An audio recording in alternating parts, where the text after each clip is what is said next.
trash, she trash. He trash, she trash. He trash, she trash. He trash, she trash. He trash, she trash. He trash, she trash. He trash, she trash. He trash, she trash. Y'all know what it is. It's your boy Bubba Dub, and welcome to another episode of the Trash Talk Podcast. Today I got a very, very special guest in the motherfucking building. Yeah, he known for them ball, Big Bill, H-Town, very own Killa Kyleon, man. What's good, my guy? What's up, bro? You already know. Welcome to the Trash Talk Podcast. Yes, sir. It's a whole lot of bunch of trash shit going on in the world right now, my guy. Right on. And we gonna talk about this. Let's get to it. So let's get straight to it. So what's going on in H-Town right now? What's going on with you right now, Killa? What's going on Man, with you? I just dropped a project on Mike Jordan.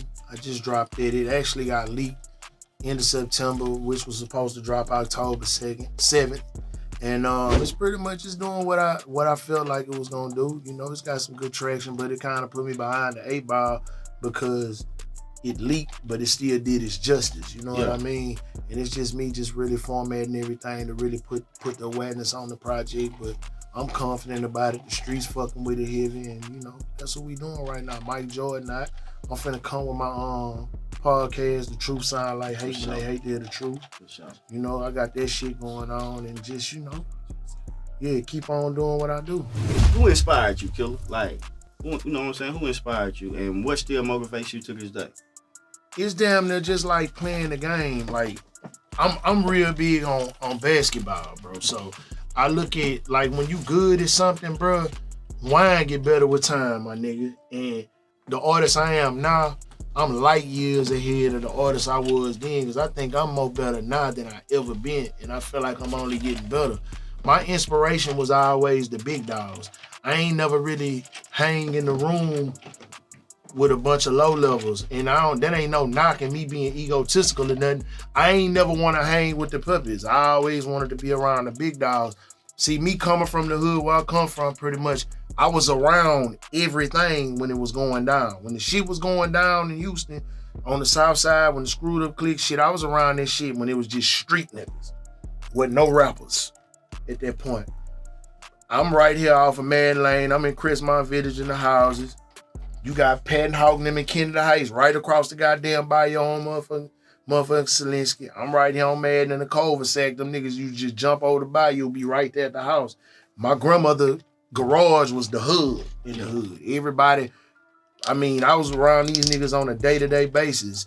You know, KK, Hawk, Pat, everybody pretty much in there, and I was around there. But my mom wouldn't let me stay in the hood. So I had to go to the north side and go to school. And I went to school on the north. My mom lived on the north. My dad and my dad's side of the family was in turn the south side. My mom was north side. So the crazy part about that, when I go there, I was around all the niggas that had motion on the music side, on the north side, from Street Military, the Trinity Garden Cartel. One of my best friends in school, Frank Nitty, was with the Fifth Ward Juveniles. He was signed to rap a lot. That's the nigga that actually taught me how to write a rap. Face, Lil Troy. I had access to shit that normal niggas didn't have access to, but nobody knew I rap. You know what I'm saying? Being around Screw a lot, Screw was finna transition to tapes. So I used to draw I draw, I paint, I do everything. So Screw wanted some covers and shit. He wanted to start doing tape covers and CD covers. So I used to start drawing them shit. He'll put that shit over his turntables and shit. Nobody knew I rap.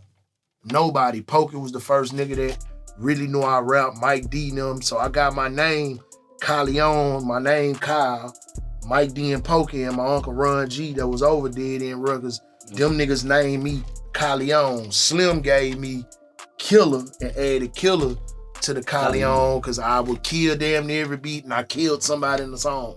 So that's pretty much how that coming. So my inspiration was pretty much looking at the motion the big dogs was having, and then I really used to make niggas laugh because I really didn't think none of these niggas could really rap that good to me. So cause I was really pretty much into a lot of the East Coast shit and a lot of the Midwest shit at the time and West Coast shit real heavily. So that pretty much was my inspiration, like being Pac being one of my favorite rappers as well too. So that's how I kind of feel like today. I feel like, you know, not knocking nobody, but I feel like rap ain't what it used to be. These niggas really ain't rapping, bro. Like these niggas really ain't rhyming. They ain't putting, metaphors together, man. I just think they just riding a hot beat, saying, 4 or 5 lines about them popping pills. Yeah. And niggas don't even really be popping pills. But so when they got a big audience like that, they tell it, motherfucker, opiates over you know what I'm saying? Like, I don't know, man. Just me personally, I don't knock nobody, but man, these niggas cannot rap to me, bro. And I pretty much, it's like everybody, it's a lot of accessibility now. You know what I mean? You got everybody has access into being everything.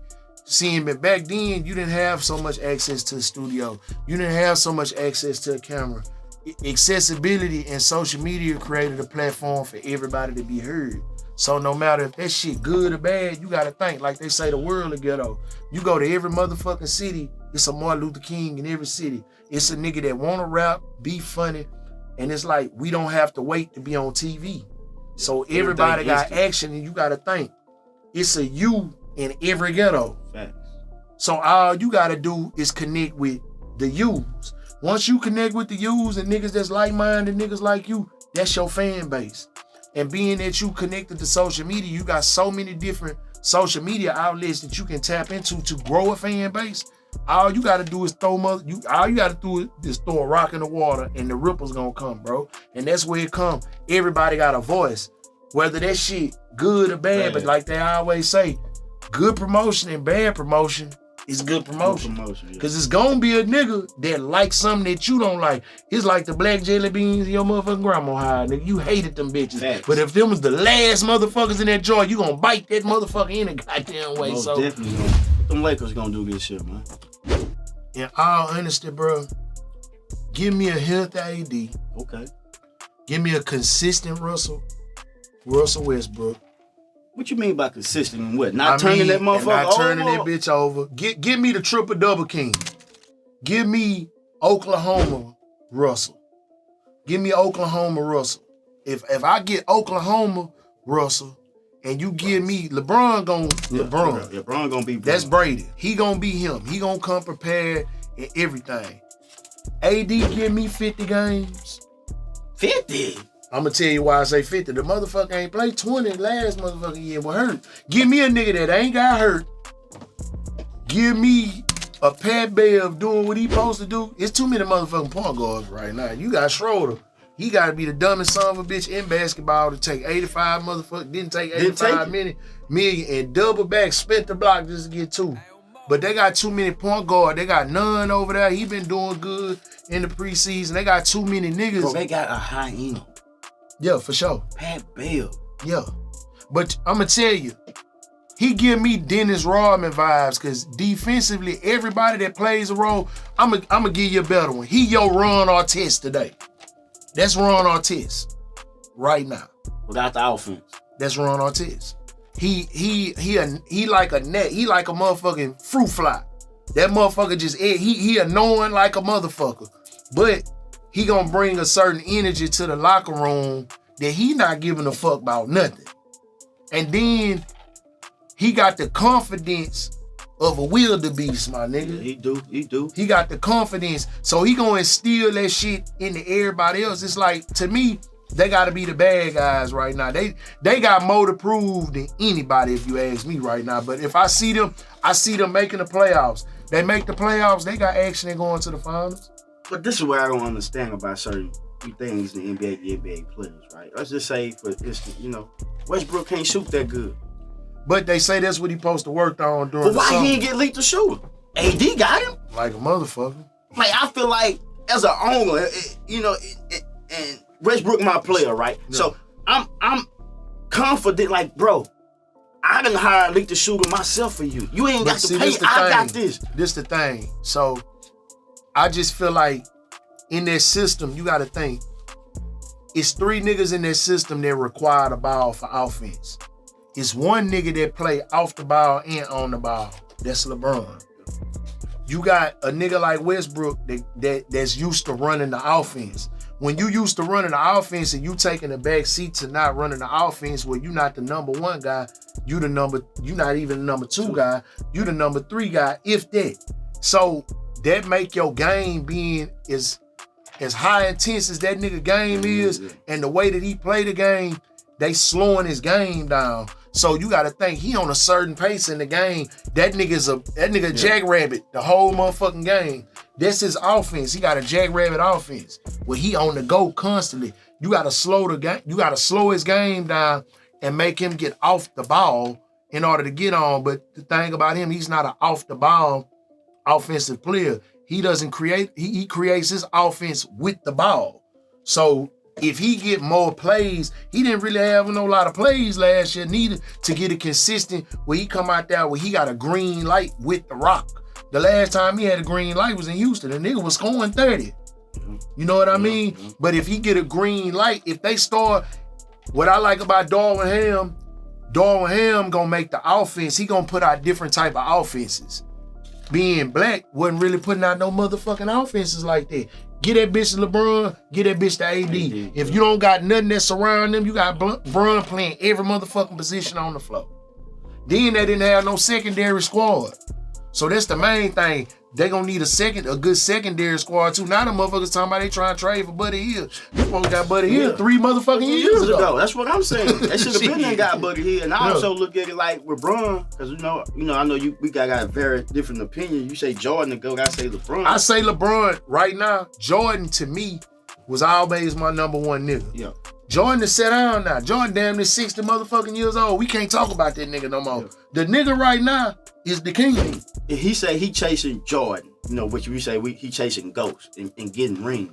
And you already a motherfucking billionaire. Why not take that pay cut to bring in some motherfuckers that you need? I feel like he doing it. And the thing is, it's like right now, the nigga done broke every record known to man. Only thing that motherfucking don't got is one ring. And I tell niggas like this, you name me a nigga would make him the GOAT in my eyes. That nigga went to 3 different motherfucking teams. I give you that. And within a year, wins a ring every fucking way he went. Why he not respected? Like the thing that this the thing. Internet, everybody got their opinions, but like I always tell niggas, and Hov said it, and this in the argument, men lie, women lie, the numbers don't lie. And I tell you what, you can sit up here and talk about a nigga on the game, but he's the most efficient basketball player known to man. You can't say not a killer, because ask Paul Pierce is he a killer.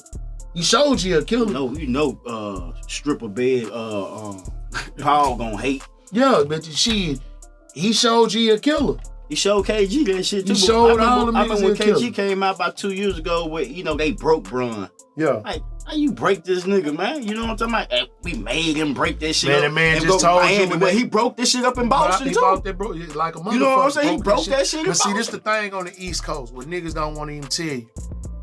Think about for the past 10, 11 motherfucking years, you had to see him. Niggas adjusted their teams. They built teams to beat this motherfucker. It's only 2 niggas, 3 niggas in basketball history that they designed teams to stop. That's Jordan, that's Shaq, that's Kobe, and that's Bron. Niggas built super teams to beat a nigga. They built Boston to beat LeBron, man. Hey, it's funny you say that.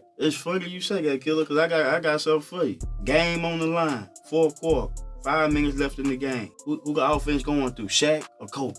Who you got? That's tough. I take a more high, what they call a high efficiency shot. I take that over a more, you gotta think, Kobe shot his motherfucking rotator cuff out, shooting that bitch. And he gonna tell you, you miss 95% of the shots you don't take. Shaq, they created a whole motherfucking system to stop that nigga in the post because he the most unstoppable motherfucker known to man. I'm gonna take the high percentage post shot over a perimeter shot any day of the week. Me personally, with the most dominant nigga ever in basketball to me was Shaquille O'Neal, the most dominant. And I ain't just saying that come my nigga, but I'ma take that shot before I take either one really is efficient. Kobe gonna create his shot. Shaq is a guarantee you dump and bang. Who the greatest Laker? The greatest Laker ever? Ooh.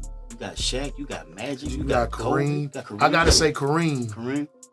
I gotta say Kareem simply because it's pretty much the greatest Laker. It's simply because Kareem got the numbers. You know what I mean?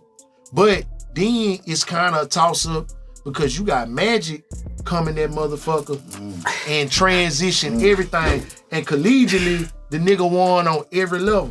Yeah, he did. He won on every level. So it's pretty much points-wise, I would say Kareem. And far as evolutionizing the game, I would say Magic. But this the thing. Here's the deal, my deal with Kobe. Being one of the most respected motherfuckers on planet Earth. Most definitely. I can't take a motherfucking thing from Bean. Bean wanted to be like Mike. Bron ain't want to be nothing but Bron. But that's what made Bean the closest thing to Mike. But the thing is, efficiency-wise, we gotta remember, Bean ain't winning the motherfucking thing when Shaq left. He had to get Paul Gasol to win something. Jerry West gave him that gift. Yeah. You did what the fuck I'm talking about? In the midst of that time, Bron had more action at the finals than Bean had, if you just want to talk facts. Bron was why Bean was still in the game. Bron was at them finals every motherfucking year. You did what I'm talking about? Matters if he got that or not, but since 17, 18 motherfucking years old, the nigga went up against Big Fundamental, got swept. Yep. He went up against Iverson, got took down. He went up against some stiff niggas, but the nigga was down every time. Bean didn't go back for 7, 8 motherfucking years. The next 7, 8 motherfucking years, 7 years later, to 2012, that when Bean got him one. You did what I'm saying? That's not to take nothing away from Bean, because niggas would be so opinionated on his greatness, but he drunk at Gatorade and wanted to be like Mike. Yeah, LeBron did. LeBron wanted to be LeBron. And not to get selfish, but you know, I look at LeBron like, he didn't have no father in his life. Nigga ain't had no father, but then the nigga went to Cleveland, bro. And Cleveland, you know, roast beef eating ass niggas up there. Right? Nigga went to Cleveland with shit in that motherfucker. I ain't never seen no type of championship runs or no nothing. And that nigga went down that nigga and made it do what the fuck it do. Left that bitch based off the owner. Said, you know what? Man, I done did what I did. I got a 2-piece here. Man, let me go the fuck home and get one for the city. Work every team that nigga went to, and the niggas are all of this, was a lottery team. That was a lottery team. Could you have went back after the things he said about Bron, Kyle saying he quit? And think about that. And he went to prove a point. You know what I'm saying? It take a special nigga. It take a special nigga to do that. Yeah, And he evolutionized the game, bro. He the only motherfucker. This nigga is a billion. Nigga don't even got to play this shit. Nigga's a billionaire, an existing billionaire playing. Not only that, the nigga owned the biggest sports agency in basketball with all of the main niggas in basketball. That's the main guys. You know, I'm gonna give you a flower, man. You a bad motherfucker, man. Your wordplay is unmatched, man. I put you up there with the Fabulous, the Jada Kiss. You right there with them guys, man. And I look at it like, do Killa feel like he's appreciated? Do Killa feel like, you know what I'm saying? Or do you feel like you underrated? Like, you know what I'm saying? Like, this is some shit that people want to know and how people feel, man. Cause we see you. The main thing a lot of motherfuckers say is my arrogance, and niggas mistake my confidence for arrogance, bro. An ego is something that a nigga got to have in this shit, bro. I write all my raps in the mirror. That's what niggas don't even know. In the car, I'm looking in the mirror. I got the mirror now because it's me versus me. I ain't never looked at a nigga as a threat to me, lyrically, because this is a competitive sport. I treat the game like Mike and Kobe treat the game. I feel like I'm gonna have a good game every time I step on the beat. I gotta have a good game. And even if I'm doing a feature with a nigga, I'm gonna treat a nigga shit like it's mine, and any nigga will tell you that. I feel like you only good as your last verse, bro. But if you gonna be in this game, and it's the one game niggas try to put an age cap on, but it's no age cap on. Look at rock and roll. Look at Bruce Springsteen. Look at the Mick Jaggers. Look at the Metallicas. Look at the Kisses. Look at all these niggas that's damn near 80 years old and get more of a bag than the young niggas. But it's about, if you gonna play this game, you using your voice. That's the one motherfucking thing that ain't got no age barrier. Right. And classic and timeless music is a key. Do I feel like, I'm riding the Dangerfield? I feel like I don't get no respect. That's what made me go harder. I want to be the whisper in the room. I want the nigga to be like, man, that nigga this. And it be this, I'm damn near the black sheep and the most hated. Cause any conversation, any room you go in, and they're gonna be, man, I fuck with Killa, but what? Where the butt come in? Is he really from over here? Is he really from here? Is he from the bitch? I'm from Houston. Sound like a quote from 50 when you said niggas mistake your confidence for arrogance, so they hate on the kid. Like a motherfucker. That's the thing. But the thing is, bro, I was always raised and taught, my nigga, if you don't believe in you, this game is 100% confidence, bro. It take a special kind of nigga to go out there and control a crowd, bro. That shit is a gift. Don't know nigga, can't know. You got a bunch of niggas, bro. A lot of niggas don't know this about my dog. Then my dog, he gonna get on my ass saying it. Slim had stage fright. Slim used to rap with shades on. Slim thug like that nigga don't look at, that nigga wouldn't look in the crowd. But a tear that bitch the fuck down. Yeah. Respectfully, bro, it's niggas that you, I call me and that nigga Batman and Bruce Wayne because I ain't robbing the damn motherfucker. We Batman and Bruce Wayne. That's my nigga, and it's just, he did it better than any other motherfucker I'd ever seen do it. But I'm saying that to say this. I always wanted to be aligned with certain niggas.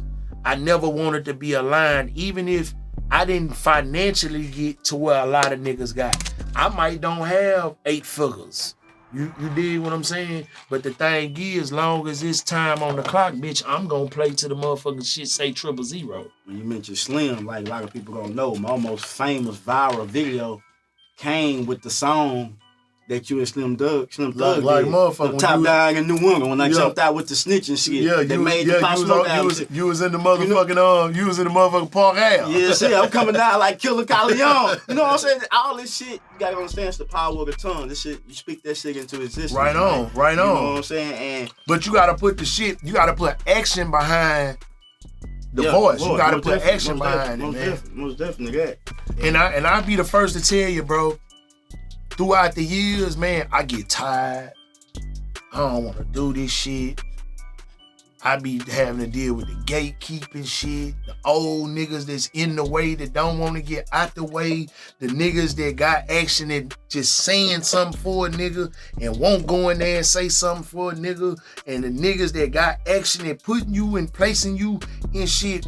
And that's why I'm not quitting, because I want to be the nigga for the young niggas. I'ma rap till I position myself. I'ma use my relationships and resources to position myself, because that's the one thing that we lack, even culturally lack, bro. We lack that culturally. But I mean, as in niggas, man, it's a crab in a bucket mentality. I don't like to say that because it sounds too biased to the point where it sounds like you damn near hating, but you not hating. But it need to be what we don't have in Texas. We don't have a Jay-Z. We don't have a Yo Gotti. We don't have a Rick Ross that'll take a back seat and put everything else in the front seat. Fact, I'm with you. You dig what I'm saying? And that's what I really work so hard, because I want to be in a position to put everybody that's in the back seat in the front. You dig what I'm saying? That's the same shit in the comedy game, my G. Yeah, it's right the on. Same shit. You got your Mike Epps, you got your Kevin Hart, and Kevin Hart got his team. And Mike got his team, and But that's the key word, what you just said. Team. That's what a lot of niggas don't understand. See, niggas play 21 instead of playing the triangle offense. Yeah. Niggas playing 21. I'ma get the ball and see if I can get 21 for you. When it's like, you gotta think of the game of sports, bro. Sports and games ain't nothing but teaching you discipline and really seeing. That's why I love chess like I love chess. Because it's the game of life, damn near. But you look at basketball, you look at football, a defense create offense. But it take a team to do it. If you just thinking individual and you just thinking about yourself, you ain't gonna really get to the promised land like you would with your team. And if the team eating, nigga, the team gonna get behind you. Knowing that you the breadwinner of the team, and you get to call the player. Why you think Mike bust them niggas ass like that? Them niggas had to believe. Phil told that nigga, man, you seen the last name. Hey man, that's what I'm doing for the create an offense that's surrounded by you. But you gotta think, when they doubling and tripling you see what Mike told him, bitch, you better hit the shot. Most definitely. And I feel like that's what the game missing in sports in general. Going to your brother and motherfucker, you better hit this. You might not get the ball for 3 quarters, bitch. But when the game on the line, you got to hit this motherfucking shot, nigga. You gotta do You know what I'm saying? You got to be ready. Big shot Rob. Rob Gore, that motherfucker. And niggas don't be liking to talk. Niggas tell me, and I'm gonna ask you a question. This is your motherfucking show. I love it. Do you think Robert Orr deserve a Hall of Fame slot? Hell no. Why would you say that? I don't think that nigga deserve a motherfucking thigh. That bitch got that bitch man, is the reason. Fuck horror, man. Nah, bullshit. Yeah, I'm being real. Yeah, he deserved one. I know he's not the guy, the superstar like everybody think, but when the game was on the line, he got 7. Yeah, he got 7. And you can't take Derek Fisher. I mean, that bitch got 6. I want to say he got 6. John Sally he got 5. He got 5 with Cole. Fisher got 5. with Cole. John Sally got 5. And they did a motherfucking thing. Niggas role players though, but that's where the team come in at though. But Robert Orr, everywhere he went, he played that role and got down. Yeah, all the nigga need on his team is a Robert Orr, man. Oh, most definitely. Every team need a Robert Orr. I agree. Yeah, I feel like because if it's a certain shot you can't hit that a nigga can hit. You gotta think, bro, with a team, that team gonna give you access to shit that you ain't have access to. That motherfucker might got a relationship you ain't got.